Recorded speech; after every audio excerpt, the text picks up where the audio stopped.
गुणनखंड जिसको इंग्लिश में हम फैक्टर्स बोलते हैं और अपवर्तक भी बोलते हैं, है ना। तो गुणनखंड का दूसरा नाम अपवर्तक भी है, ये जान लीजिएगा आप लोग। इंग्लिश मीडियम वाले आप फैक्टर्स पढ़ रहे हैं।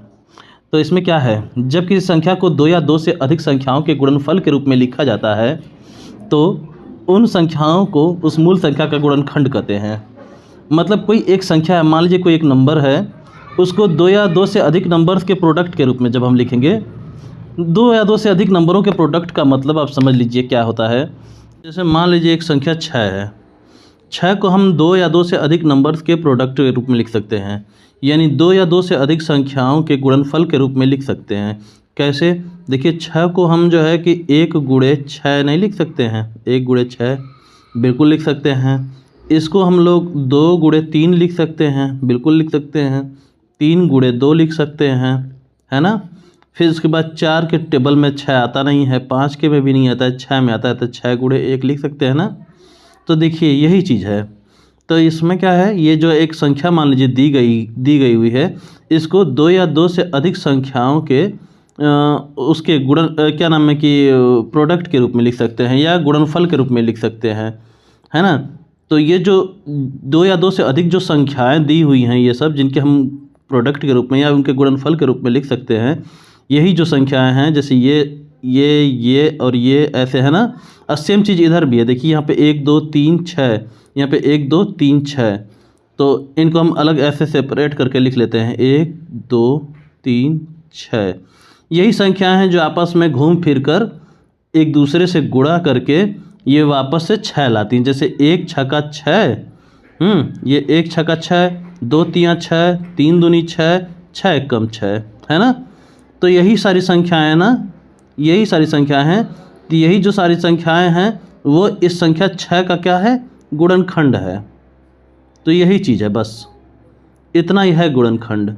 अब देखिए गुणनखंड को ख़त्म तो मैं यहीं पे कर सकता हूँ, लेकिन इसको थोड़ा विस्तार से हम जब पढ़ेंगे और अच्छे से एक्सप्लेन करेंगे तो हम देखेंगे इसमें एक से एक बढ़िया बढ़िया क्वेश्चंस आपको मिलने वाले हैं, जिनसे आप बहुत कुछ सीख पाएंगे। अभी मैंने जिक्र किया था आपसे कि आप इसे महत्तम समापवर्तक यानी कि वो HCF है ना, वो भी सीख सकते हैं, है ना। तो कैसे सीख सकते हैं, क्या इसका उपयोग है, कैसे इसका उपयोग उसमें करेंगे, तो देखिए उसी के लिए ये चैप्टर हम शुरू करते हैं। तो आप क्या होता है गुणनखंड, क्या होता है फैक्टर, आप उसको समझ चुके हैं, ठीक है।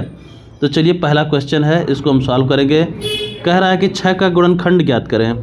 6 का गुणनखंड ज्ञात करने तो चलिए पहले 6 के जो है कि वो गुणनखंड निकाल लें, फैक्टर्स निकाल लें।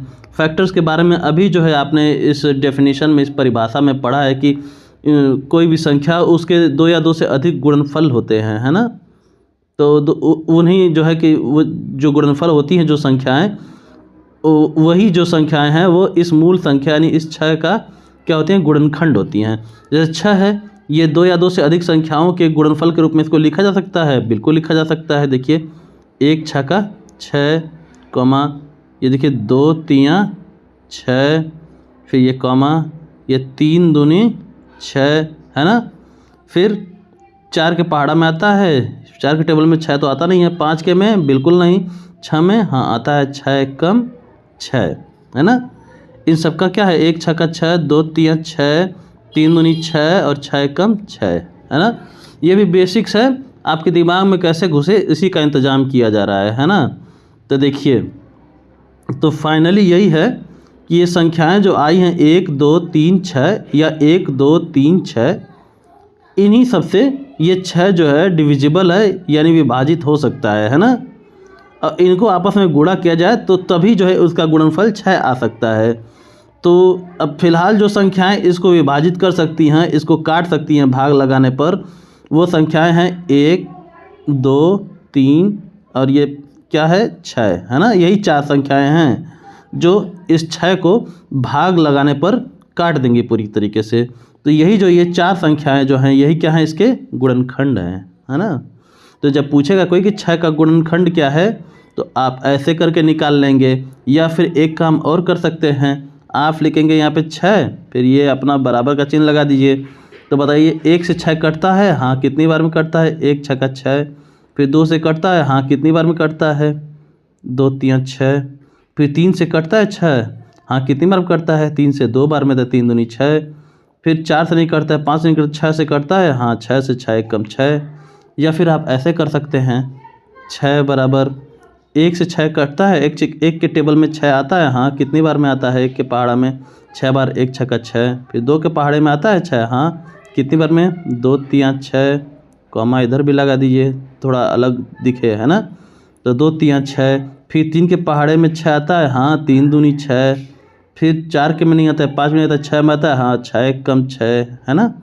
तो आप चाहे इस तरीके से करिए, चाहे इस तरीके से करिए, चाहे इस तरीके, तीनों तरीके में से कोई भी तरीका अपनाइए, आपका फाइनल रिजल्ट आ जाएगा, है ना, कि हाँ यही चारों संख्याएं 1 2 3 और 6, यही जो है इसके क्या है, 6 के गुणनखंड हैं। तो फाइनल यही आंसर है कि हाँ ये चारों संख्याएं जो 1 2 3 और 6 ये इस 6 के गुणनखंड हैं, है ना। और गुणनखंड की खासियत पता है क्या होता है, इन फैक्टर्स की खासियत है, इन चारों में से कोई भी एक संख्या पकड़ लीजिए आप और उससे जो है 6 में भाग देकर देखिए, 6 को डिवाइड करके देखिए, ये पूरी तरीके से 6 को काट देंगी सब, है ना, 6 काट देगी 6 को, हाँ एक बार में काटेगी। 3 कितनी बार में काटेगी, 3 दूनी 6 2 बार में। 2 कितनी बार में काटेगा, 2 तियाँ 6 3 बार में। 1 कितनी बार में काटेगा, 1 छक्का 6 बार में। ठीक है, क्लियर। चलिए अब आगे बढ़ते हैं। अब उम्मीद है आप लोग पहले क्वेश्चन से ही आप लोग सीख गए होंगे कि कैसे इसके फैक्टर्स निकालने हैं, कैसे इसके गुणनखंड निकालने हैं। तो चलिए 12 का गुणनखंड ज्ञात करें, यानी 12 का अपवर्तक ज्ञात करें, है ना, यानी 12 का फैक्टर्स ज्ञात करें। तो कैसे निकालेंगे, तो देखिए 1 का टेबल कितनी बार पढ़ेंगे, 12 आ जाएगा 12 बार, एक बार 12, ठीक। 2 का पहाड़ा कितने बार पढ़ेंगे, 2 तियाँ 2 छक्का 12 बार। भाई 2 का पहाड़ा पढ़िएगा, 2 1 कम 2 2 दूनी 4 ऐसे करके, तो 2 छक्का 12 हो जाएगा, 2 6 जा 12 हो जाएगा, है ना। 3 का 3 4 जा 12 हो जाएगा, या 3 चौके 12 हो जाएगा। फिर 4 का, हाँ 4 4 तियाँ 12 हो जाएगा। 5 से नहीं कटेगा, 6 से 6 दूनी 12 हो जाएगा। 7 के पहाड़ा में नहीं आता है, 8 के पहाड़ा में भी 12 नहीं आता है, 9 के में भी नहीं आता है, 10 में नहीं आता है, 11 में आता है, 12 में आता है ना, हाँ 12 कम 12 हो जाता है। तो मिल गए कितने अंक मिले, 1 2 3 4 5 6। इन्हीं 6 संख्याओं से 12 विभाजित हो जाएगा, यानी भाग करने पर पूरी तरह कट जाएगा, शेष एक भी नहीं बचेगा, है ना। तो चलिए ये पहला तरीका हो गया। दूसरा तरीका 12 से भाई 12 के गुणनखंड निकालिए। कौन कौन हैं जो इनको पूरी तरह काट देंगे, निपटा देंगे एकदम से, है ना, शेषफल एक भी नहीं बचेगा, रिमाइंडर कुछ भी नहीं बचेगा। तो पहला तो ये 1 है। विभाज्यता के नियम में आपने पढ़ा था कि ये पिछला ही लेक्चर था ना। चलिए आई बटन पर मैं सोच रहा हूँ ऐड कर दूँ इसको, है ना, तो विभाज्यता के नियम आपको फिर से दोहराने में आसानी हो जाएगी। तो 1 से विभाज्यता का नियम यह कहता है कि ये सबको काट सकता है ना। ये नंबर तो नंबर्स अल्फ़ाबेट को ही भाग देने पर काट देगा, है ना। तो खैर, तो 1 से 12 कितनी बार कटेगा, 12 बार में। फिर 2 से, देखो सम संख्या है ना, इकाई का अंक 2 है, तो 2 से कटेगा ही कटेगा। 2 से 2 छक्का 12 बार में। फिर 3 से कटेगा, हाँ कटेगा, बिल्कुल कटेगा। क्यों, क्योंकि विभाज्यता के नियम में 3 में कैसे पता करते हैं, 2 1 3, तो इनको जोड़ दे आपस में तो 3 आ जा रहा है ना, तो 3 तो 3 के टेबल में है, तो 12 भी 3 के टेबल में आएगा। कितनी बार आएगा, 3 चौके 12 बार में। 4 से कटेगा, बिल्कुल कटेगा, कितनी बार में कटेगा, 3 बार में। और 4 से पता करने का नियम जानते हैं, आखिरी का 2 संख्या पकड़ते हैं, तो आखिरी की 2 संख्या 12 है ही। और जब 4 से कट जा रहा है तो 12 वैसे भी 4 के टेबल में कहीं ना कहीं होगा। खैर, तो देख लिए आपको ये सारी संख्याएं, 6 संख्याएं पता चल गई ये, जिनसे ये 12 कट सकता है। 1 से भी भाग देने पे कटेगा, 2 से भी, 3 से भी, 4 से भी, 6 से और 12 से भी, है ना। इसमें आप कोई गलती नहीं ढूंढ पाएंगे। खैर, अब अगला क्वेश्चन है, देखिए। अच्छा, कई लोग ये शिकायत कर रहे हैं कि सर आपका वीडियो चल रहा है, तो जो आप बोल रहे हैं वो लिख लिख के स्क्रीन पर आ रहा है ना। तो स्क्रीन पर आ रहा है, तो आप यहीं देखिए, यहीं कोने में, यहीं पे ये कोने में ऐसे डबल सी करके लिख के आएगा, यहीं पे डबल सी ऐसे करके लिखा रहेगा। और उस पर अगर वो ऑन रहता है ना, तो पूरा सफ़ेद करके ऐसे दिखाता है, और अंदर डार्क में थोड़ा सा डबल सी ऐसे लिखा हुआ दिखाएगा। तो उस पर आप अगर क्लिक कर देंगे तो वो ये जो कमेंट्री यहाँ पे लिख के आएगी वो बंद हो जाएगी। भाई कह रहे हैं कि इससे लिख के आने से ये होता है क्वेश्चन छिप जा रहे हैं सब, है ना, जो नीचे के हैं। खैर, अब अगला देखिए, 10 के कुल कितने गुणनखंड हैं। तो 10 के कुल कितने गुणनखंड हैं, इससे ये कैसे पता चलेगा, पहले इसके गुणनखंड निकाल लें हम लोग तब। तो तो चलिए इसके गुणनखंड निकालते हैं, फैक्टर्स निकालते हैं। तो 1 दहा में 10, फिर 2 से कटेगा, बिल्कुल कटेगा, आखिरी में 0 है तो 2 से कट जाएगा, 2 पच्चे 10, 3 से 3 के टेबल में आता है 10, नहीं, 4 में नहीं, 5 में हाँ आता है, क्योंकि आखिरी में 0 या रहे या 5 रहे तो ये 10 जो है मतलब कोई भी संख्या रहे जिसके आखिर में 0 या 5 रहता है तो वो 5 से विभाजित हो जाता है ना, 5 से कट जाता है भाग देने पर। तो विभाज्यता के नियम में आपने सीखा, देखिए इसलिए मैं विभाज्यता का नियम सिखा रहा था आपको, ताकि ये सब में आसानी हो। तो 5 से कटेगा कितनी बार में, 5 दूनी 10, फिर 6 में नहीं, 7 में नहीं, 8 में नहीं, 9 में नहीं, तो सीधे 10 में है तो 10 एक कम 10। क्लियर। तो चलिए ये तो निकल गए इसके गुणनखंड। अब कह रहा है कि 10 के कुल कितने गुणनखंड हैं, तो भाई कितने गुणनखंड हैं गिन लें हम लोग, 1 2 3 4, 4 गुणनखंड है ना। तो ऑप्शन कौन जाएगा, ऑप्शन सी। क्लियर, आसान है। अब अगला क्वेश्चन, अब क्या है, क्या बोल रहा है, 18 के कुल कितने गुणनखंड हैं, निकालिए। देखिए मैं करूं इससे पहले आप वीडियो रोक कर खुद कर लिया कीजिए, है ना। और मेरे करने के बाद जो है फिर मेरा सॉल्यूशन देखिए मैं कैसे कर रहा हूँ और फिर मिला लिया कीजिए। तो इससे क्या होगा, आपकी प्रैक्टिस अच्छी हो जाएगी, है ना, कोई कन्फ्यूजन नहीं रह जाएगा। तो 18 के कुल कितने गुणनखंड हैं ये जानने से पहले मैं 18 के गुणनखंड तो निकाल लें। तो देखिए इसमें भी 1 18 18, हमको लग रहा है ये मेथड अब आप सीख गए होंगे जैसे मैं ये निकाल रहा हूँ, है ना। ये वाला सबसे सही मेथड है, इससे आप पता कर लेंगे बड़ी आसानी से। नहीं तो ये ऊपर नीचे वाला मेथड भी सही होता है ना, इसमें कोई दिक्कत नहीं होती। कभी कभी ये होता है कि आप गैप छोटा रख देते हैं, अब पता चले कि अभी और संख्या से कट रहा है तो भाई वो कहाँ लिखें, तो वो कहीं साइड लिखना पड़ता है आपको। तो ये 1 18 18, फिर ये 2 9 18, फिर 3 से कटेगा, बिल्कुल 3 छक्का 18, फिर 4 से कटेगा नहीं, 5 से नहीं, 6 से कटेगा तो 6 लिखा है, 6 3 18, 9 दूनी 18, 18 कम 18। तो इसमें 18 के सारे गुणनखंड निकल गए हैं। तो इसमें क्या पूछा है, 18 के कुल कितने गुणनखंड हैं, तो गिन लेंगे हम लोग इसको। तो 1 2 3 4 5 6, 6 गुणनखंड हो गए। इसमें कौन सा ऑप्शन सही होगा, ऑप्शन ए। अब अगला है 30 के कुल कितने गुणनखंड हैं। तो 30 के कुल कितने गुणनखंड है ये जानने से पहले हम लोग पहले 30 के गुणनखंड ही निकाल लें, है ना।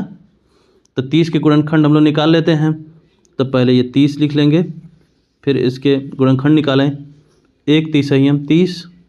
क्लियर है ना, ये मेथड भी आप कर सकते हैं। फिर 2 से कटेगा, हाँ बिल्कुल कटेगा, आखिरी में 0, 2 से कट जाएगा, सम संख्या है कि नहीं। तो 2 15 30, फिर 3 से कटेगा, बिल्कुल कटेगा, कितनी बार में, 3 दहा में 30 बार में। फिर 4 से कटेगा, बिल्कुल कटेगा, कितनी बार में, अरे यार ये सब तो इन सब का प्रेशर हॉर्न ना। अच्छा 4 से ये कटेगा, कटेगा क्या, आखिरी के 2 अंक देखते हैं, 4 7 28 हो सकता है, नहीं कटेगा, है ना। तो 4 से नहीं कटेगा तो कोई दिक्कत नहीं है। 5 से देखिए, 5 छक्का 30। क्लियर, अच्छा, और 5 से कट गया, उसके बाद 6 से कटेगा, हाँ बिल्कुल कटेगा, 6 5 30। 7 से कटेगा, नहीं कटेगा। देखिए अब नीचे हम, अब देखिए 5 से 5 छक्का 30 हुआ, फिर 6 5 30, अब देखिए ऊपर से अब नीचे आने लगा, है ना। तो जब नीचे आने लगा ना, मतलब समझ लीजिए आपका सब कुछ कंप्लीट हो चुका है। आप चाहे तो यहीं से गिन सकते हैं, ये ऊपर के 4 नीचे के 4 4 8 होंगे, इसके ऑप्शन सी लगा सकते हैं।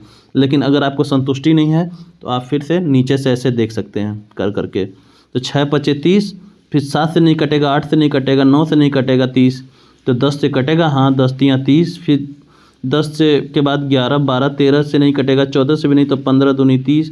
ये 15 से लगाए 30 तक के बीच में आप किसी से भाग करके देख लीजिएगा, 30 को पूरी तरह विभाजित नहीं होगा, सिर्फ 30 से बचेगा, 30 एक कम 30, है ना।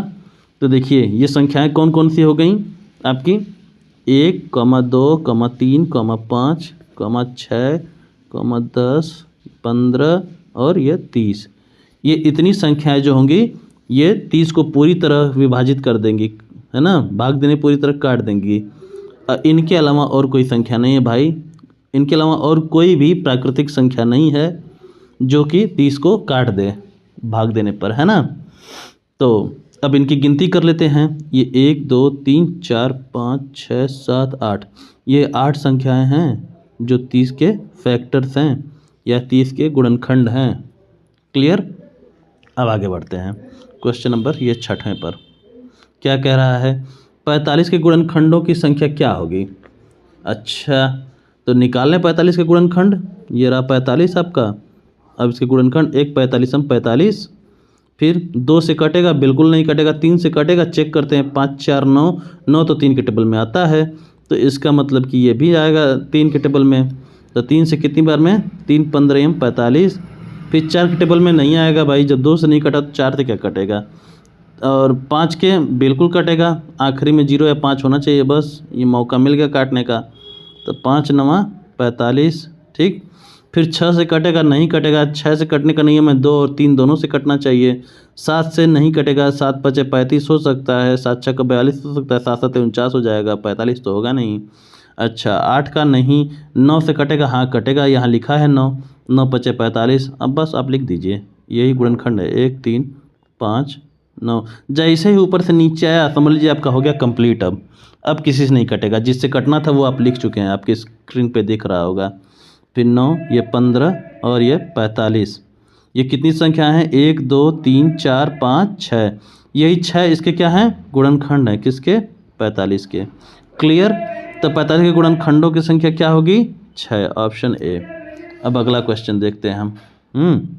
अब देखते हैं ये 7वां वाला। संख्या 60 के गुणनखंडों की संख्या क्या होगी? निकाल लेते हैं इसके भी गुणनखंड 60 के, है ना। तो एक ये 60 बार में कटेगा ना 60, फिर 2 से कितनी बार में कटेगा? 2 3 60, है ना। 3 से कटेगा, बिल्कुल कटेगा भाई, 3 भी 60। 3 से कैसे हमको पता चल गया? क्योंकि 6 0 जोड़ेंगे 6 ही होगा, 6 3 के पहाड़ा में आता है, तो ये भी आएगा। फिर आप भाग करके चेक कर लीजिएगा कितनी बार में कटेगा, है ना।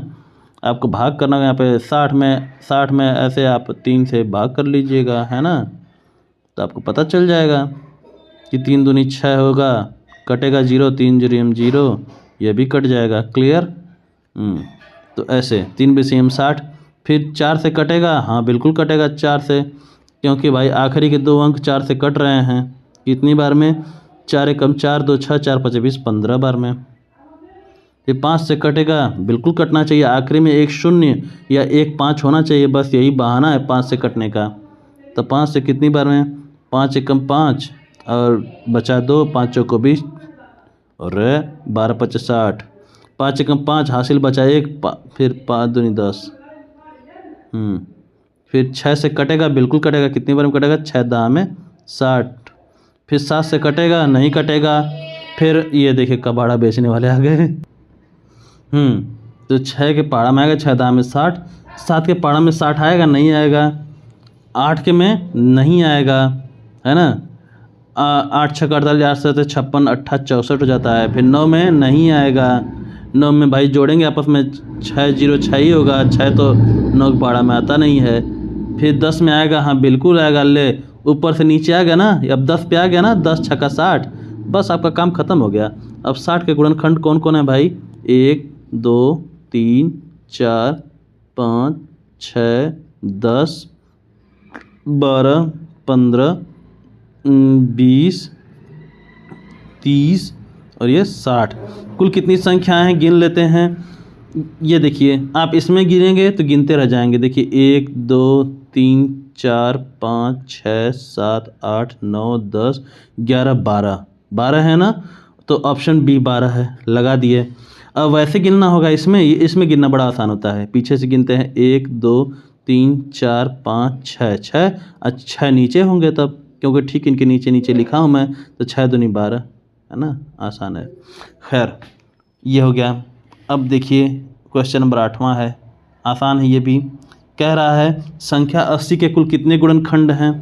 आप इतने सारे क्वेश्चन देखिए सिमिलर क्वेश्चन हैं, मैं बस प्रैक्टिस के लिए आपको दिया हूँ, है ना, और आसान है ये सब, आप लोग करते जाइए, ठीक है। 80 के कुल कितने गुणनखंड है, निकाल लें 80 गुणनखंड। 80 के 1 से 80 बार में कटेगा, 2 से 40 बार में कटेगा, मुझे पता है भाई, आप भाग दे के निकाल लीजिए, है ना। फिर 3 से 80 नहीं कटेगा, विभाज्यता के नियम के जरिए 8 और 0 को जोड़ेंगे तो 8 ही होगा, और 8 के जो है कि 3 के पहाड़े में आता नहीं है।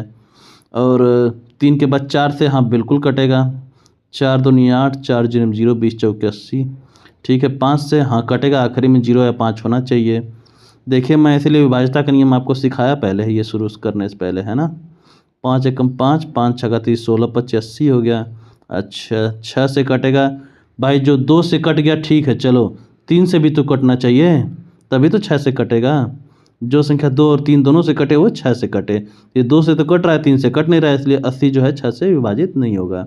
अच्छा 7 से बिल्कुल नहीं होगा, 8 से हाँ होगा, 8 10 में 80, 9 से नहीं होगा, 3 से नहीं कटा तो 9 से क्या होगा, है ना, 9 खुद ही 3 से कटता है। फिर 10 से हाँ कटेगा, 10 8 80, फिर नीचे देखिए आ गया ना 10 8 80 पे, तो बस इतना ही हो गया। आप गिन लेते हैं 1 2 3 4 5, 5 दूनी 10, क्योंकि नीचे भी 5 होंगे, 1 2 3 4 5, 5 नीचे 5 ऊपर 5, 5 10 है ना, तो ऑप्शन ए सही है। क्लियर। अच्छा तो 80 के सारे गुणनखंड यहाँ आराम से लगा के लिख दें, 1 2 4 5 8 10 16 20 40 80। अब देखिए ये जो 80 है ना, आप चाहे जितनी भी प्राकृतिक संख्या हैं उनमें से इन्हीं सारी संख्याओं से कट पाएगा और किसी से नहीं कटने वाला है ना। चलिए अब अगला देखते हैं हम लोग। कह रहा है कि संख्या 12 और 16 के उभयनिष्ठ गुणनखंडों की संख्या क्या होगी। उभयनिष्ठ गुणनखंड यानी कि कॉमन फैक्टर, ठीक है। अच्छा ये निष्ठ का जो है छोटी ई की मात्रा दबा हुआ है इसके पीछे, और ये गुणनखंडों है ना, क्लियर दिख रहा होगा। तो 12 और 16 के उभयनिष्ठ गुणनखंडों की संख्या क्या होगी। उभयनिष्ठ गुणनखंड को अंग्रेजी में बोलते हैं कॉमन फैक्टर। कॉमन मतलब पहले आप समझ लीजिए क्या होता है। कॉमन मतलब कुछ चीज़ें होती हैं जो 2 लोगों में या उससे ज़्यादा लोगों में कॉमन होती हैं। जैसे कि हमारे और आप में कॉमन क्या है, सबसे कॉमन बात पहले ये है कि मैं भी इंसान हूँ और आप भी इंसान हैं, ठीक है। और दूसरी कॉमन बात ये है कि पढ़ाई के मूड से हम भी आए हैं और आप भी आए हैं, है ना। बात भले अलग हो इस बात पे कि मैं ज्ञान दे रहा हूँ आप ज्ञान ले रहे हैं, लेकिन मैटर तो एक ही ना, शिक्षा का प्रसार। आप हो सकता है हमसे शिक्षा लेके किसी और को देंगे, है ना। तो वही चीज़ है, ऐसे कुछ बातें हैं जो हमारे और आप में कॉमन हैं। तो कॉमन मतलब कि जो चीज़ हमारे और आप में मिल रहा है वही चीज़ कॉमन होती है ना। तो वही उसी को हिंदी में उभयनिष्ठ भी कहते हैं। तो कह रहा है कि संख्या 12 और 16 के उभयनिष्ठ गुणनखंडों की संख्या क्या होगी। तो उभयनिष्ठ को हम मान लीजिए भूल जाएं, इसको हम लोग छिपा दें किसी चीज़ से, ठीक है ना, छिपा दिए तो क्या होगा कि संख्या 12 और 16 के गुणनखंडों की संख्या क्या होगी, है ना। उभयनिष्ठ को बाद में लाएंगे, पहले गुणनखंडों को ही पकड़ लें, है ना। तो 12 और 16 के गुणनखंडों की संख्या पहले निकाल लें, पहले कितने कितने गुणनखंड है, फिर उसमें उभयनिष्ठ को खोज लेंगे। तो उसमें हम यानी पहले 12 और 16 के फैक्टर्स को निकालें, फिर कॉमन को ढूंढ लेंगे उसमें कौन कौन कॉमन है। तो पहले चलिए 12 के गुणनखंड निकाल लेते हैं। 12 का गुणनखंड यहाँ निकाल लें तो देखिए, तो 12 गुणनखंड निकालेंगे तो 1 × 12, फिर 2 छक्का 12, फिर 3 चौके 12, फिर 4 तियाँ 12, ऊपर जा रहा है, ठीक है। अब 16 का भी निकाल लेते हैं, है ना, यहाँ पे यहाँ पार्टीशन करके, फिर 16 का 1 16 16, फिर 2 8 16, फिर 3 से नहीं कटेगा 16, 4 से 4 चौके 16 हो गया ना। तो देखिए इसमें 4 तो 2 बार रिपीट कर रहा है, एक 4 को हम लोग कट कर दें, है ना। जब रिपीट कर रहा है 4 चौके 16 होगा, है ना, तो एक 4 को हम लोग कट कर दें, हटाओ। चलो 5 से कटेगा 16 नहीं, 6 से नहीं, 7 से नहीं, 8 से हाँ, 8 दूनी 16। अब चलो नीचे वाली बात आ ही गई है तो छोड़ दें। अब चलिए दोनों के फैक्टर्स को हम लोग नोट कर लेते हैं। यहाँ पे 12 का फैक्टर लिख लें, 12 के गुणनखंड लिख लें, और यहाँ पे 16 के, है ना। लिखा देखते हैं लिख के, यहाँ 12 गुणनखंड कौन है, 1 2 3 4 6 और 12। अब 16 के गुणनखंड 1 2 4 8 और ये 16, है ना। ये 4 2 बार आया था इसलिए एक दूसरे 4 को मैंने कट कर दिया है, क्लियर। इसको हम लोग नहीं गिनेंगे इसमें, है ना, क्योंकि 4 चौके 16 तो एक ही 4 को पकड़ेंगे हम लोग, ठीक। तो अब ये देखिए दोनों के गुणनखंड हम लिख लिए। अब उभयनिष्ठ गुणनखंड पकड़ना, अब उभयनिष्ठ की बारी आ गई, है ना। तो उभयनिष्ठ यानी कॉमन। अब इन दोनों में कॉमन क्या है, कौन दोनों में सेम है, एक जैसा है, तो बस इनके उभयनिष्ठ गुणनखंड पकड़ लें। देखिए दोनों में सेम कौन है, ये 1 है दोनों में सेम, हाँ ये देखिए ये दोनों सेम सेम है, 2 भी दोनों में सेम सेम है, बिल्कुल है, 2 भी नोट कर लिए। फिर 3 तो है नहीं दोनों में, ऊपर वाले में 3 है, नीचे वाले में नहीं है, 16 वाले में नहीं है। 4 है दोनों में, बिल्कुल है, ये 4 को भी नोट कर लेते हैं। और कोई कॉमन है नहीं, ये 6 इसमें है ही नहीं, ये 12 भी इसमें नहीं है, है ना, इसका भी कुछ उसमें नहीं है। अब तो कौन कौन सी संख्या हैं, ये 1, 2 और 4, यही जो है ये। अब 12 और 16 के उभयनिष्ठ गुणनखंड कौन कौन है, 1, 2 और 4, है ना।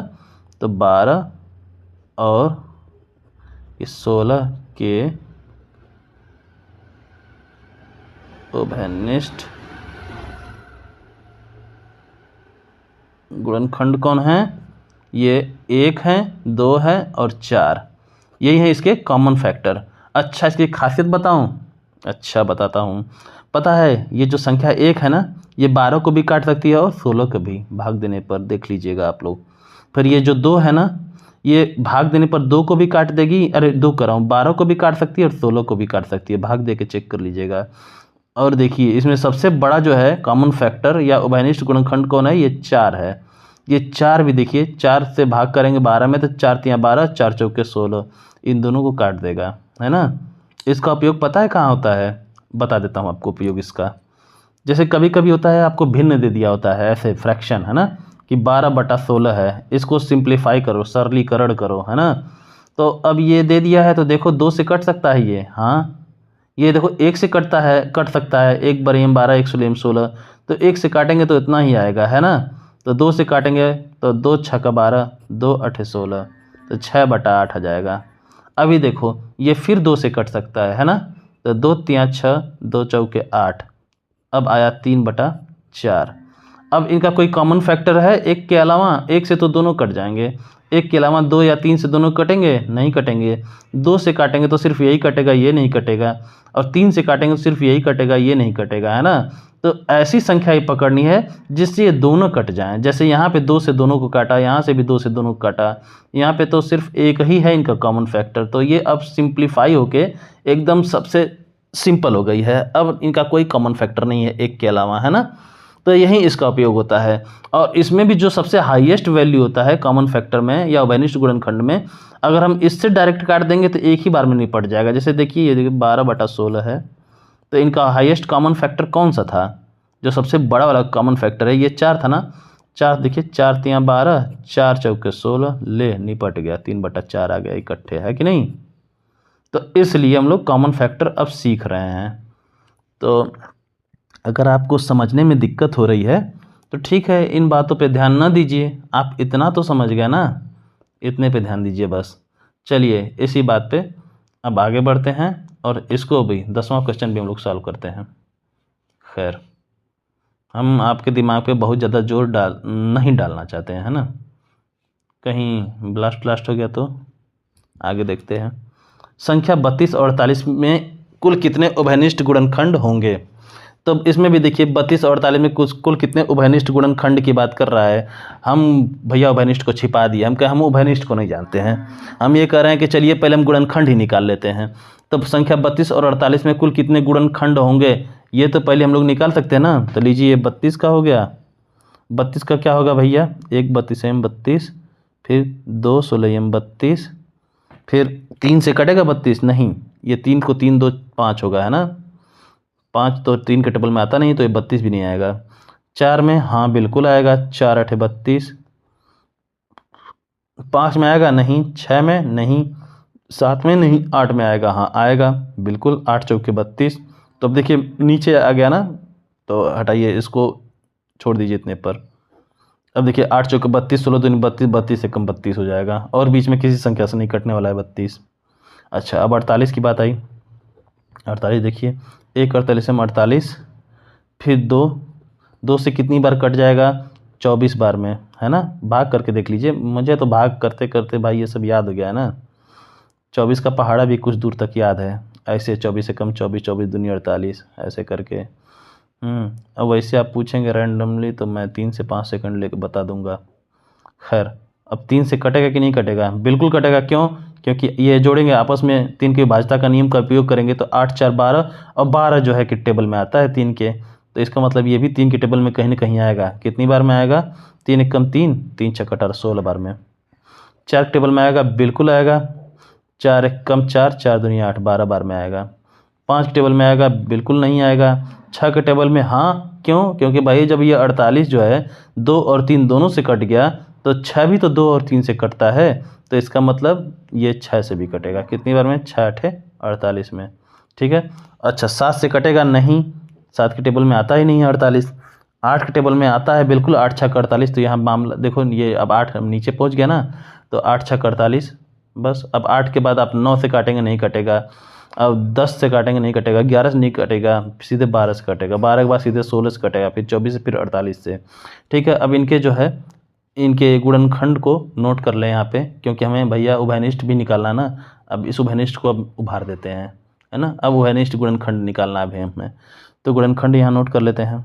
ये 32 हो गया, इसके गुणनखंड 1 2 4 8 16 और 32, और ये 48 के 48 का है आपका 1 2 3 4 6 8 12, ये 16, ये 24 और ये 48, क्लियर। अब इनके उभयनिष्ठ गुणनखंड निकालने, कॉमन फैक्टर निकालने, कौन दोनों में कॉमन है। सबसे पहले तो ये एक ही दोनों में कॉमन है, ठीक है, लोग लिख लिए। फिर ये 2 कॉमन है दोनों में, 2 भी लिख लिए, कॉमा दे दे के लिखते जाएंगे। फिर 3 ऊपर वाले में है ही नहीं, नीचे वाले में है। 4 है, हाँ बिल्कुल है, दोनों में है, तो 4 भी लिख लेंगे।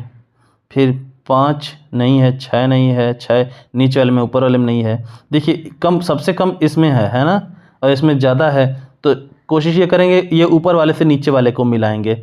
8 है ऊपर वाले में, अगला 8 नीचे वाले में भी है, ये देखिए कॉमन फैक्टर 8 भी मिल गया। फिर ऊपर, अब इसके बाद 8 के बाद 16 है, 16 है कहीं, हाँ है, ये देखिए 16 भी मिल गया। और 32 है ऊपर, नीचे है कहीं 32 नहीं है ना, तो हटाइए, कोई बात नहीं है। तो इसके 32 और 48 के कॉमन फैक्टर कितने हैं? इतने ही हैं। अच्छा, कॉमन फैक्टर की खासियत तो आप जानते ही हैं उभयनिष्ठ गुणनखंड के, इनमें से कोई भी संख्या पकड़ लीजिए, इन दोनों को काट देगी, है ना। जैसे देखिए ये 32/48 हमने लिखा। अच्छा, किस से आप काटना चाहेंगे? 1 से काटेंगे, देखिए 1 32 में 32, 1 48 में 48, क्लियर। तो ये 32/48 ही आ जाएगा 1 से काटेंगे तो, ठीक। अच्छा, समझा दो? हाँ समझा देता हूँ आप लोग को यार, काम आएगा भविष्य में ना। फिर देखिए ये 32/48 है। अगला कॉमन फैक्टर ये 2 यूज़ करते हैं। 2 से देखिए 2 16 में 32 और 2 24 में 48, देखिए 16/24 बार में कट गया है कि नहीं। अच्छा, अब यहाँ नोट करके हम कर देते हैं यहाँ पे, है ना। तो यहाँ पे 32/48। अब अगला कॉमन फैक्टर कौन? 4 पकड़ लेते हैं, 4 से काट के देखते हैं। 4 8 32 और 4 4 दूनी 8, 12 चौक 48, तो देखिए 8/12 बार में कट गया है कि नहीं। अच्छा, अब देखते हैं यहाँ पे 32/48। अब काटते हैं इसको 8 से, है ना। 8 चौक के 32, फिर 8 छक्का 48, देखिए 4/6 में आ गया, कट गया है कि नहीं, 4/6 बार में कट गया। फिर इसको नोट करते हैं, ये 32/48। और सबसे बड़ा जो हाईएस्ट कॉमन फैक्टर है, हाईएस्ट कॉमन फैक्टर मतलब आप जानते हैं क्या होता है? हाईएस्ट कॉमन फैक्टर मतलब होता है HCF, है ना। तो यही है HCF, देखिए आप लोग HCF के करीब पहुंच रहे हैं। तो यही है हाई, सबसे बड़ा कॉमन फैक्टर यही है। 16 से काटेंगे, 16 दूनी 32, 16 3 48, ले 2/3। अब इनका एक के अलावा और कोई नहीं कॉमन फैक्टर है, अब एकदम सिंप्लीफाई हो गया है ना। तो ये चीज़ है। तो वैसे तो इस क्वेश्चन के जो है कि कॉमन फैक्टर क्या पूछा है इसमें, देखिए पिछले वाले में भी जो है मैं नहीं बताया था आंसर क्या होगा ना। देखो 10वां वाले बता रहा हूँ, संख्या 32 और 48 में कुल कितने उभयनिष्ठ गुणनखंड हो गए। तो इनके उभयनिष्ठ गुणनखंड हम यहाँ निकाल लिए हैं, है ना। तो कुल कितने उभयनिष्ठ गुणनखंड हो गए, गिन लेते हैं। 1 2 3 4 5, 5 उभयनिष्ठ गुणनखंड है ना। तो इसमें आंसर क्या होगा? आंसर होगा C, 5 उभयनिष्ठ गुणनखंड होंगे। अच्छा, और इसमें भी 9वां वाले में भी क्या था, 12 और 16 के उभयनिष्ठ गुणनखंडों की संख्या क्या होगी। इसके उभयनिष्ठ गुणनखंड हम निकाल लिए थे, 1 2 3 ही उभयनिष्ठ गुणनखंड थे ना। तो इसमें ऑप्शन A। देखिए हम फ्लो में बह जाते हैं, हम लगते हैं आपको भविष्य में क्या आपको मतलब इस चैप्टर से फ़ायदा है, क्या आपको जानना चाहिए, वो सब बताने लगते हैं, है ना। तो ज़्यादा फ़ायदे के चक्कर में हम मेन चीज़ जो है जो सिखाना था वो हम भूल जाते हैं। तो आप क्वेश्चन पढ़ के इसको सॉल्व करेंगे और जो आंसर जो क्वेश्चन इसमें पूछा हुआ है कि हाँ उभयनिष्ठ गुणनखंडों की गुणनखंडों की संख्या क्या होगी, तो वो उभयनिष्ठ गुणनखंड आप निकाल के इनको गिन लेंगे। 1 2 3 3 है तो ये 3 पर क्लिक कर देंगे। और इसमें भी यही पूछा था कि इसमें ये जो संख्या दिया हुआ है ये दोनों, इनके उभयनिष्ठ गुणनखंडों की संख्या क्या होगी, तो आप उभयनिष्ठ गुणनखंड निकाल लेंगे और उनकी संख्या इसमें 5 है तो ये 5 पर ऑप्शन सी पर क्लिक कर देंगे। क्लियर। चलिए अब आगे पढ़ते हैं। अब अगला क्वेश्चन है ये 11वां वाला कि संख्या 80 और 100 के गुणनखंडों में सबसे बड़ा उभयनिष्ठ गुणनखंड क्या होगा, है ना। तो सबसे बड़ा उभयनिष्ठ गुणनखंड पूछ दिया है, तो 80 और 100 के गुणनखंड पहले निकाल लें, फिर उभयनिष्ठ गुणनखंड निकाल लेंगे, ठीक है। फिर उसके बाद सबसे बड़े पर फोकस करेंगे। और जो सबसे बड़ा उभयनिष्ठ गुणनखंड है उसको अंग्रेजी में क्या कहेंगे, हाईएस्ट कॉमन फैक्टर, है ना। हाईएस्ट कॉमन फैक्टर यानी तो HCF। आगे ना बात HCF की, तो देखिए HCF कैसे निकालते हैं बताता हूँ मैं आपको। पहले 80 का गुणनखंड निकाल लें, है ना, फिर ये 100 के भी निकाल लें। तो मैं क्या कर रहा हूँ, इसी पे ऐसे निकाल ले रहा हूँ, ठीक है। क्लियर। थोड़ा बड़ा स्पेस रख लूँगा। तो देखिए 80 का क्या है, 1 से 80 कितने बार में कटेगा, 80 बार में। फिर 2 से 80 कितनी बार में कटेगा, 40 बार में। फिर 3 से नहीं कटेगा, 4 से कटेगा, 20 चौके 80 होता है, 20 बार में। फिर 4 से बाद 5 से कटेगा, हाँ 5 से कितनी बार में, 5 कम 5 3 5 6 16 25 80 बार में, ठीक। 6 से कटेगा 80 नहीं, 2 से कट सकता है, 3 से नहीं कटेगा तो 6 से कैसे कट जाएगा। फिर 7 से नहीं कटेगा, 8 से कटेगा, हाँ कितनी बार में, 8 10 में 80। फिर 9 से कटेगा नहीं, 10 से कटेगा, हाँ 10 8 80। फिर 10 के बाद 11 से नहीं कटेगा, 12 से नहीं कटेगा, फिर 13 14 15 से भी नहीं कटेगा, सीधे 16 से कटेगा, 16 5 80, है ना। तो ये कंप्लीट हो गया 80 का गुणनखंड, है ना, क्योंकि अब इधर से अब इधर बैक मारने लगा, है ना।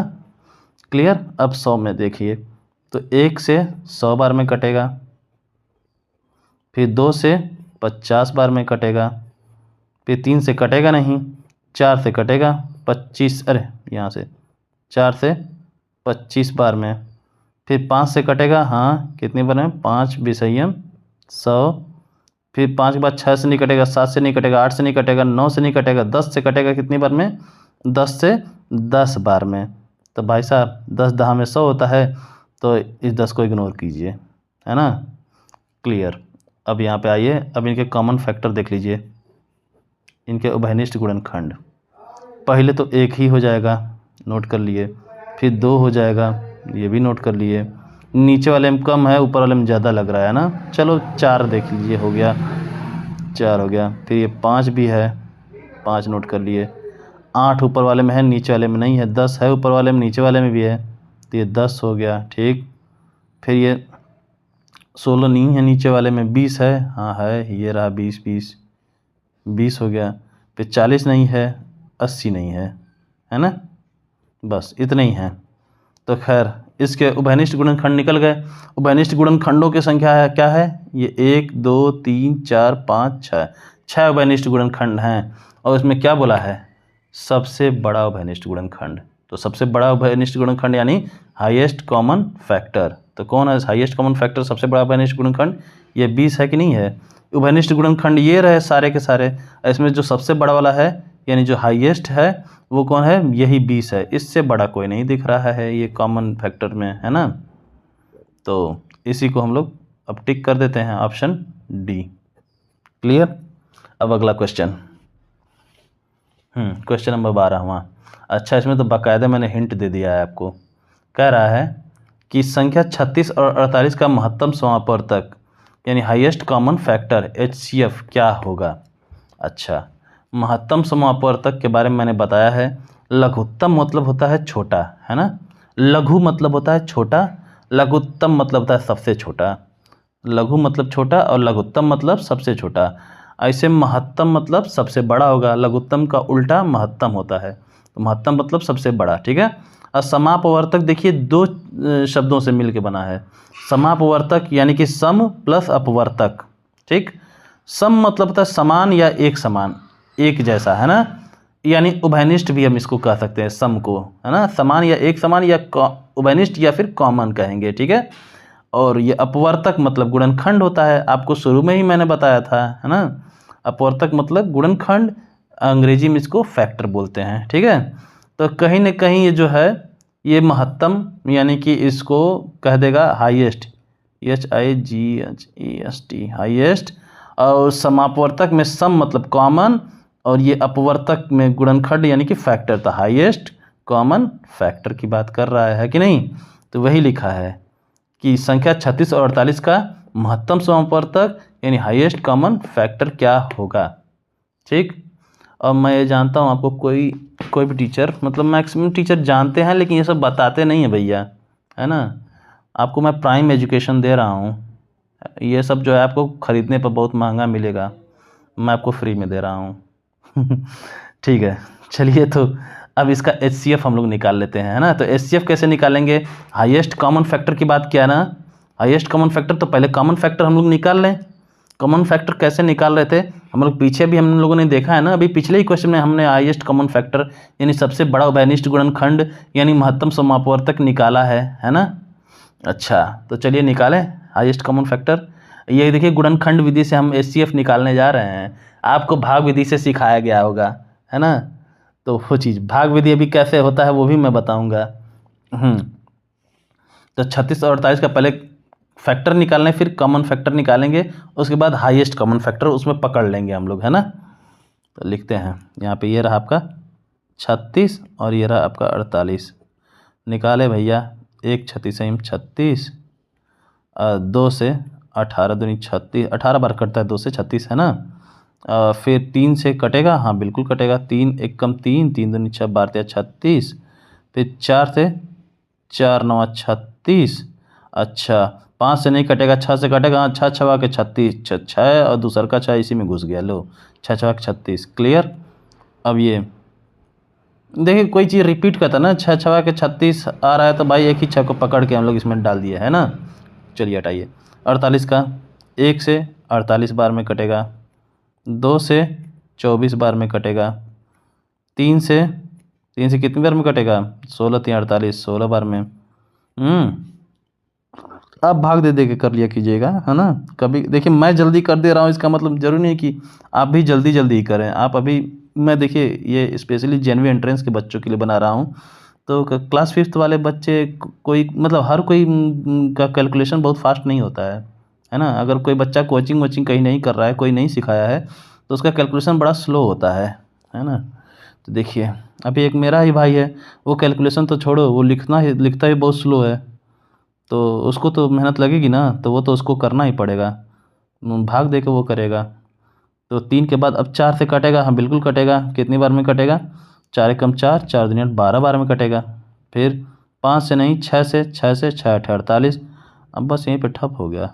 7 से कटेगा नहीं, 8 से कटेगा, 8 6 48, फिर 8 के बाद 9 से कटेगा नहीं, और 10 से कटेगा नहीं, 11 से कटेगा नहीं, तो 12 चौक 48 आ गया ना लाइन पे। फिर अब बैक मारने लगा एकदम से, है ना, पीछे से अब आगे की तरफ अटैक करने लगा, हमें आगे से पीछे की तरफ ही पकड़ लेना था, ठीक। तो अब यही सारे जो है इसके गुणनखंड हैं या फैक्टर्स हैं, क्लियर। अब जो इसमें कॉमन फैक्टर ढूंढ लें हम लोग, है ना, कॉमन फैक्टर निकाल लें।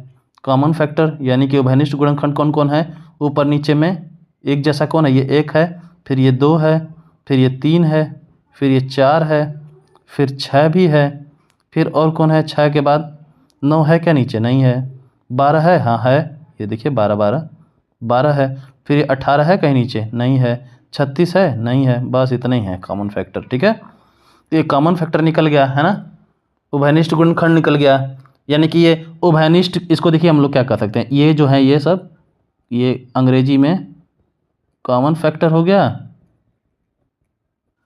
और हिंदी में देखिए इसको क्या क्या कहेंगे, पहला उभयनिष्ठ गुणनखंड बोलेंगे, और दूसरा क्या बोलेंगे, सम अपवर्तक,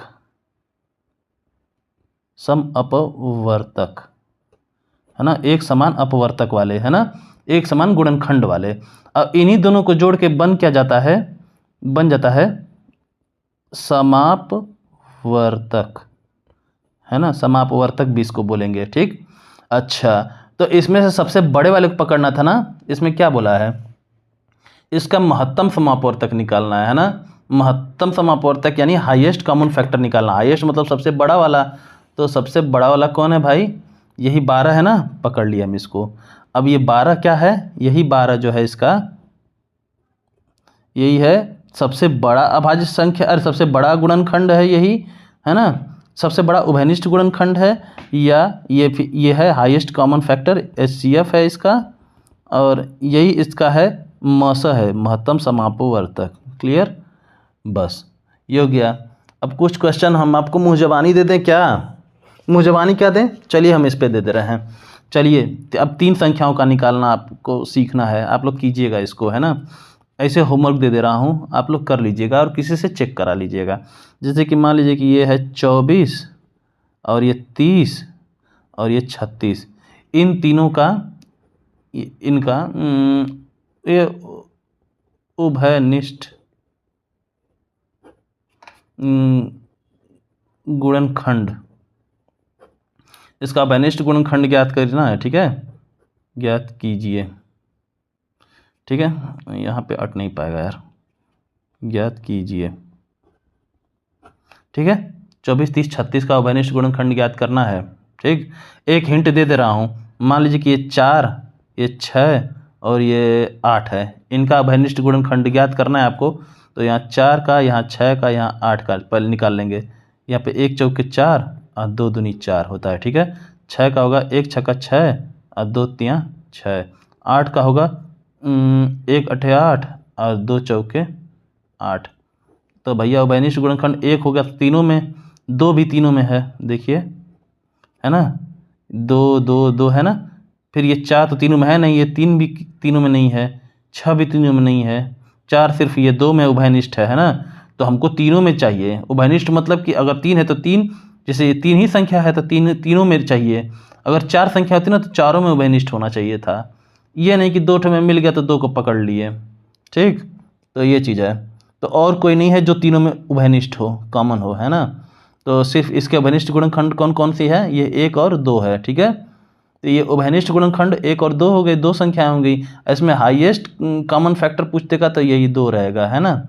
तो खैर ये क्वेश्चन आपको करना है, और दूसरा क्वेश्चन मैं आपको दे रहा हूँ, आप ये कीजिएगा, ये चलिए, ये 48 60 और 120 का HCF निकालना है, इसी ये भाग विधि से नहीं, इसी से उभयनिष्ठ गुणनखंड विधि से, ठीक है, कॉमन फैक्टर मेथड से, ठीक है। HCF या मैं अंग्रेजी हिंदी मिला के लिख रहा हूँ, तो आपको ऐसा तो नहीं है कि समझ में नहीं आएगा, खूब समझ में आएगा, मैं बता चुका हूँ इसमें, है ना, HCF हाईएस्ट कॉमन फैक्टर, तो आप लोग ये सब निकाल लीजिएगा खुद से, ये 2 क्वेश्चन है आपके लिए होमवर्क है। अब देखिए, अब आपको अगले चरण में आपको 1 से 20 तक की प्राकृतिक संख्याओं का गुणनखंड निकालना है। तो ये सिंपल सा है, पूरा चैप्टर जो है आपका गुणनखंड का आपने पढ़ लिया है अभी, है ना, सारा कुछ अब आपको आता है, ये बहुत आराम से आप निकाल लेंगे। तो देखिए, संख्या 1 किससे कटेगा, सिर्फ 1 से कटेगा, है ना।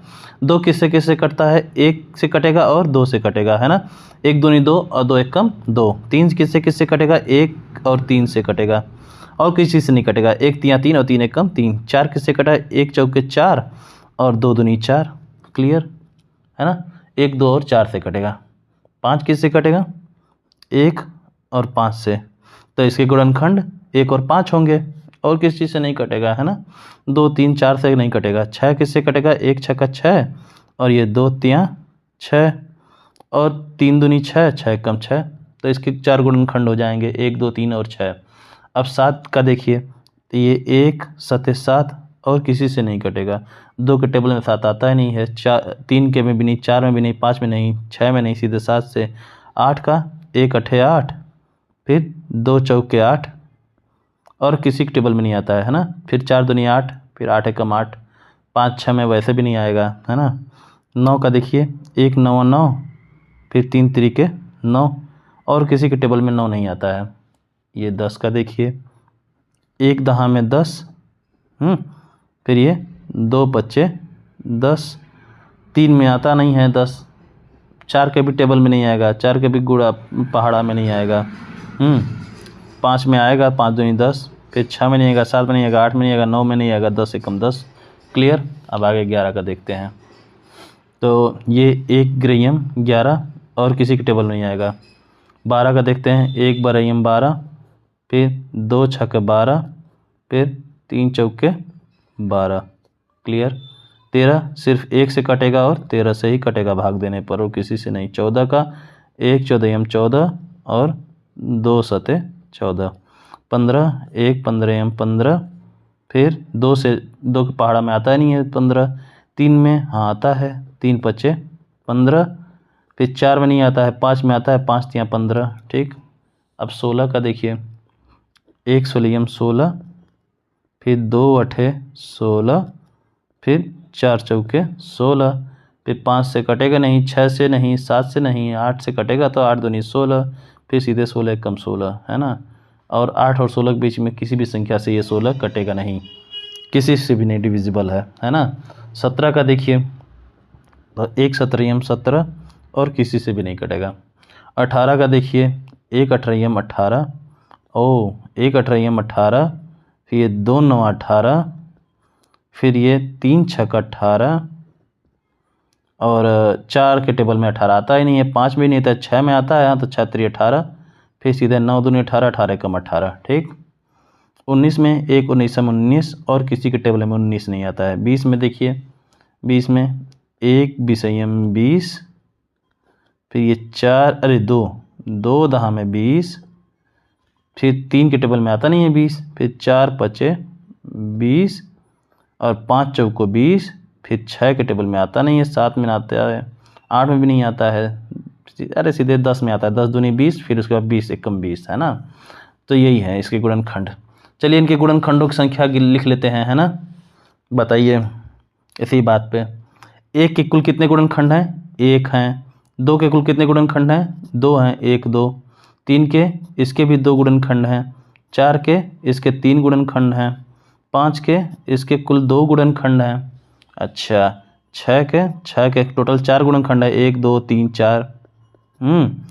फिर 7 के इसके सिर्फ 2 ही गुणनखंड हैं।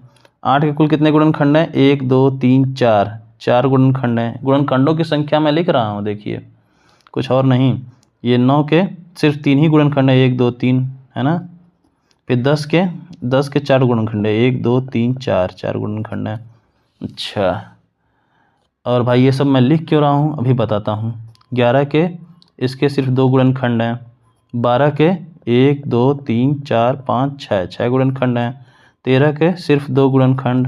अच्छा, ये 14 के इसके 1 2 3 4, 4 गुणनखंड हैं। 15 के इसके भी 4 गुणनखंड हैं। अच्छा, 16 के इसके 5 गुणनखंड हैं, 1 2 3 4 5। अच्छा, ये 17 के इसके सिर्फ 2 गुणनखंड हैं। अच्छा, 18 के इसके कितने गुणनखंड हैं? इसके गुणनखंड हैं, आप देखिए 1 2 3 4 5 6, 6 गुणनखंड हैं। फिर आपका ये 19 के कुल कितने गुणनखंड हैं? सिर्फ 2 गुणनखंड हैं। और 20 के गुणनखंड कितने हैं? 1 2 3 4 5 6, इसके 6 गुणनखंड हैं। अच्छा, तो मैं जिसके सिर्फ 2 गुणनखंड हैं उनको छांट के अलग लिखना चाहता हूँ, है ना। तो ये 1 से 10 तक में देखिए किसके किसके 2 गुणनखंड हैं। ये 2 के 2 गुणनखंड हैं, 3 के 2 गुणनखंड हैं, और ये 5 के भी 2 गुणनखंड है, 6 के नहीं 7 के 2 गुणनखंड हैं। और किसके गुणनखंड हैं? 2 ठे। ये 8 के तो 4 हैं, 9 के भी नहीं हैं, 9 के भी 3 हैं, 10 के 4 हैं, हटाइए। तो अब 1 से 10 तक की गिनती में, 1 से 10 तक की गिनती में कौन कौन सी ऐसी संख्या हैं जिसके सिर्फ 2 गुणनखंड हैं? तो वो देखिए कौन कौन है। देखिए जैसे टिक हम लगाए हैं, ये है 2 3 5 और 7, है ना। और कोई तो नहीं है जिस पे टिक लगा है ना। तो कौन सा था? 2 3 5 और 7। अभी मैं एक चीज़ बताने वाला हूँ जो अगले टॉपिक में मदद करेगा हमारी, है ना। अच्छा, ऐसे ही 11 से 20 में हम पता कर लेते हैं कौन कौन सी ऐसी संख्याएं जिसके सिर्फ 2 गुणनखंड हैं। चलिए यहाँ से देखिए, 11 के सिर्फ 2 ही गुणनखंड हैं, टिक लगा दें। 12 में तो 6 हैं, 13 में 2 हैं तो 13 भी है। फिर 14 में 4 हैं, 15 में 4 हैं, फिर 16 में 5 है, 17 के भी सिर्फ 2 ही गुणनखंड हैं, टिक लगा दिया। फिर 18 में 6 गुणनखंड हैं, 19 के सिर्फ 2 ही गुणनखंड हैं, इस पर भी टिक लग गया। 20 के 6 गुणनखंड है, इस पर नहीं टिक लगाएंगे, हटाइए।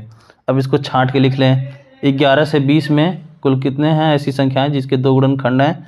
तो वो है पहले 11, फिर 13, फिर उसके बाद है 17, और ये सब्जी बेचने आ गए एक जन। तो 17 के 2 गुणनखंड हैं और 19 के 2 गुणनखंड हैं। तो चलिए नोट कर लेते हैं इसको भी, है ना। तो 11 से 20 में कौन कौन थे? 11 था पहले, फिर 13, फिर 17, है ना, 17 और फिर ये 19, है ना। तो 4 इसमें और 4 इसमें है ना। तो टोटल 1 से 20 में देखते हैं, 1 से 20 में कुल कितनी संख्याएं हैं जिसके सिर्फ 2 ही गुणनखंड हैं, ना 2 से ज़्यादा है ना 2 से कम है। वो है 2, 3, 5, 7, 11, 13, 17 और ये 19। अच्छा, ये बताइए मैं क्यों निकाला हूँ? नहीं पता ना। तो अगला टॉपिक हम पढ़ने वाले हैं क्या? अभाज्य संख्या। अभाज्य संख्या को अंग्रेजी में क्या बोलते हैं? प्राइम नंबर, है ना, प्राइम नंबर बोलेंगे। तो प्राइम नंबर या अभाज्य संख्या की खासियत जानते हैं क्या है? नहीं जानते होंगे आप तो। इसमें क्या है ना, वे संख्याएं जिनके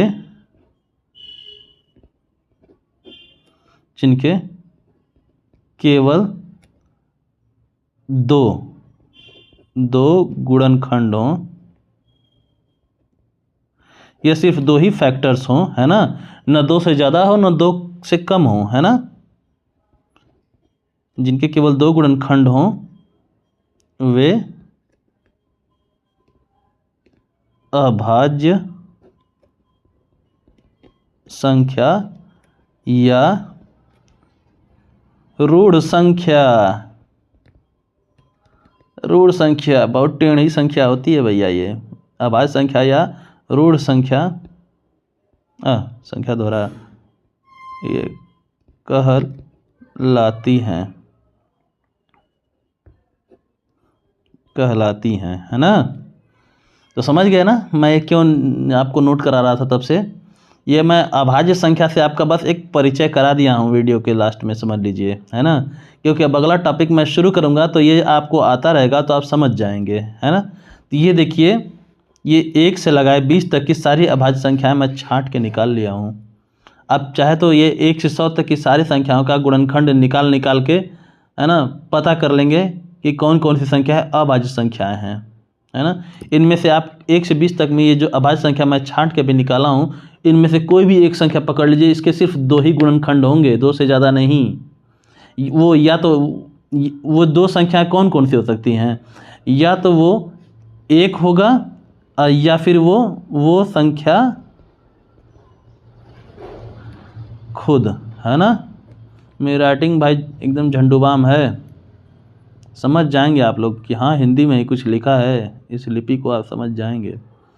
तो वो जो 2 संख्याएं जो उसकी गुणनखंड होंगी वो कौन कौन होंगी? या तो 1 होगा या फिर वो संख्या खुद ही अपना गुणनखंड होगा, और वो किसी संख्या से कटती ही नहीं है ना। अगर किसी और से कट जाए 1 और खुद के अलावा तो वो संख्या फिर वो अभाज्य नहीं रह जाएगी, है ना। जैसे अभी देखिए, इसमें कई संख्याएं जिनके 2 से ज़्यादा गुणनखंड है। अभी देखिए 4 है ना, 4 में देखिए 1 है, 2 है और 4 है, इसके 3 गुणनखंड है ना। 2 से ज़्यादा हो गया ना, तो जहाँ 2 से ज़्यादा हो गया ना तो वो अभाज्य संख्या नहीं होगा, है ना, वो प्राइम नंबर नहीं रह जाएगा। तो प्राइम नंबर नहीं होगा तो क्या होगा? कंपोजिट नंबर हो जाएगा। क्या हो जाएगा? Composite number. कंपोजिट नंबर देखिए किसे कहते हैं, ये रहा, इसको अंग्रेजी में COMPOSITE, कंपोजिट नंबर ऐसे लिखते हैं, कंपोजिट नंबर कहते हैं। और इसी को हिंदी में क्या कहते हैं? भाज्य संख्या। भाज्य संख्या, इसमें जिस संख्या के 2 से अधिक गुणनखंड हों वो भाज्य संख्याएं होती हैं, है ना।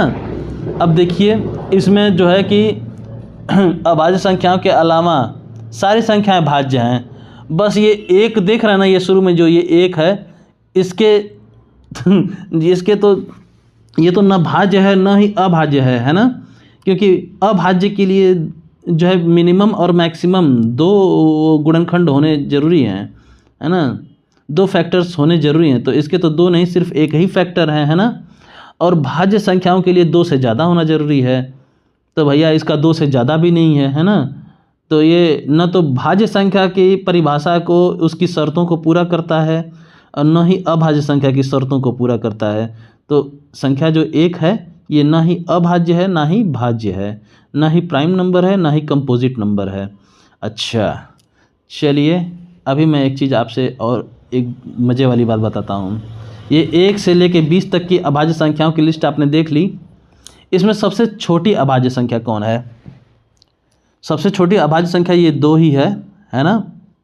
अच्छा अब मैं आपसे पूछूंगा एक ऐसी अभाज्य संख्या जो सम संख्या भी है, सम संख्या यानी 2 से भी कटती है ना, वो कौन है? वो भी कौन है? 2 है। तो भैया 2 का बहुत बड़ा रोल है इसमें अभाज्य संख्या और भाज्य संख्या के चैप्टर में, है ना। ये जो 2 है ये सबसे छोटी अभाज्य संख्या है और यही एक सम संख्या भी है जो कि 2 से जो कि वो अभाज्य है ना।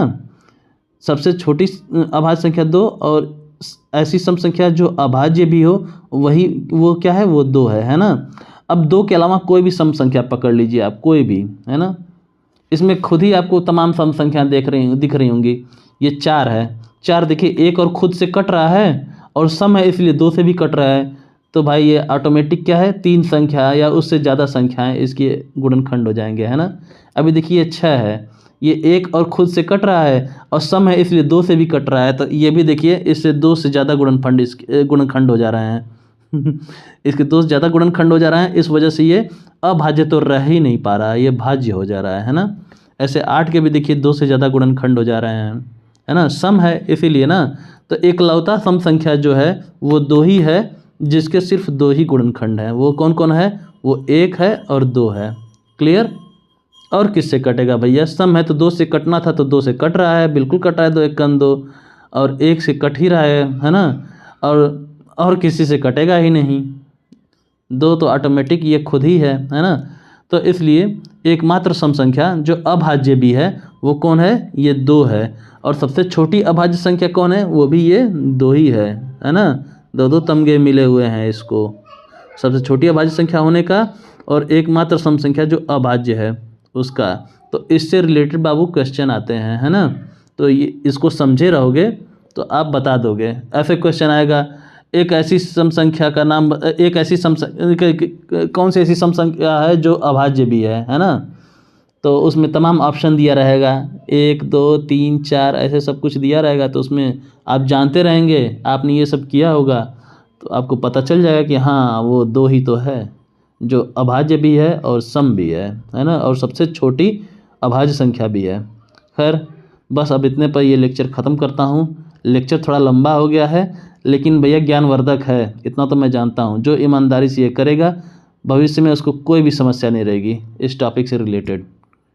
चलिए जय हिंद जय भारत।